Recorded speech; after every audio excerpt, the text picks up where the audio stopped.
Hi everyone, Crafty Mama. This video is going to have two intros because I wanted to put this little piece in. I know I haven't been around in a little bit. That's because I've been away on vacation in North Carolina. I was visiting with my daughter and her partner, and I'll probably in the near future share some of my vacation videos with you, but today I'm going to show you how to make your own journal cover. I created a horse journal book a little while ago, and I'm going to share with you part of my process of that today. Why, hello everyone, it's Crafty Mama here. Hope you are all doing well. I'm here to share with you my process of how I made a horse-themed junk journal book. I took a Life cereal box. You can use any cereal box you have. I used this box and I cut it down 6 inches high times 5 1/4 inches wide, and is a 1 1/2 inch wide spine because by default that's how wide the box is. So here's my box, and I'm going to put my material over it so that I see if I have enough material to cover it. And I want at least a 1/2 inch, you can use a 1/2 inch or more, on the top, bottom, and both sides to overhang so I can glue it to the inside part of the book. And that's what I'm doing here, is measuring it. Unfortunately, I mistakenly did cut out the part showing where I glued this, so you're just going to have to use your imagination, sorry. But I will tell you that the glue that I used was Aleene's Tacky Glue, and I will have instructions how I glued it to my material coming up shortly. But again, you see, here's my glue, here's my brush. I just brushed it on the box and then laid my material down and put the box on top of it. Here's the instructions of how I did it here in case you are interested. You can stop the video and read them.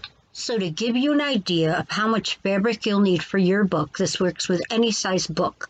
But for this example, I'm using a 6 inch wide book when it's closed. That's 5 1/4 inches tall, and it has a 1 1/2 inch spine. So it's 6 inches on either side with a 1 1/2 inch spine. So all you're going to do is you're going to add the 6 inches for that side, plus the 1 1/2 inch spine, which is 7 1/2, plus the 6, which is 13 1/2. And then if you want at least a 1/2 inch hanging over on either side to tuck under, so that is going to be the 13 1/2 plus 1 inch, 1/2 inch for each side. So 14 1/2 inches long for this particular size. And the height of it is 5 1/4. So if we want a 1/2 at the top to tuck over and a 1/2 at the bottom, you're going to add 1 inch. So it's going to be 6 1/4. So you're going to need 14 1/2 by 6 1/4 for this particular size. Now you have to do it the size that you have. And here I typed out what I just said in case you're wanting to make your own book, and it's a different size than the book that I'm making. You're using a different kind of cereal box so that you can easily put your book together. Now what I'm going to do is show you my trick for measuring on the angles that you're going to cut off when you're making your book for either cardstock or fabric or whatever. I found an easy trick to make it work much better. And what I do is use a simple tool, and that simple tool, as I'm showing you here with a piece of cardstock, just for an example to see what I'm talking about. And that simple tool is a very simple toothpick, which is about 1/8 of an inch thick. And that's about what you want to cut off at the edges so that there's no overlap or, bunching or anything on your book. So I just make a little mark. I put my little toothpick across as evenly as possible, as you see me doing here, and I'll show you, take my hands away, and I make a little mark where I'm going to cut that angle at. And then I take that away, of course, and I'll get my scissors. Here's my mark, just so you can see it up close.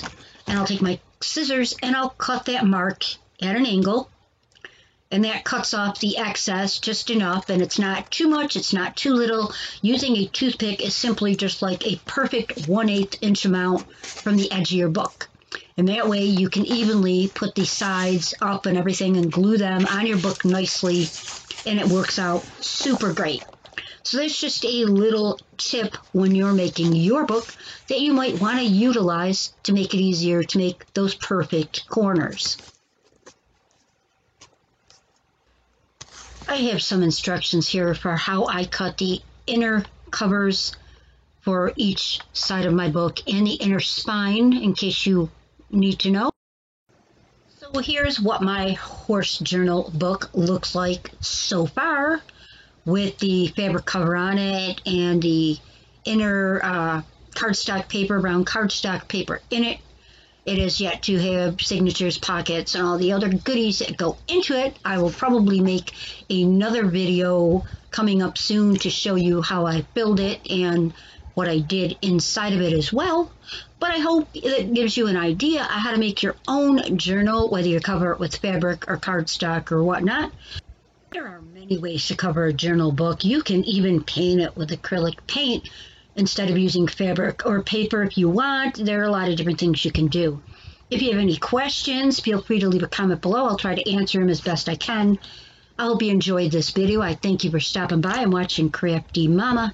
Have the best day ever. Bye-bye.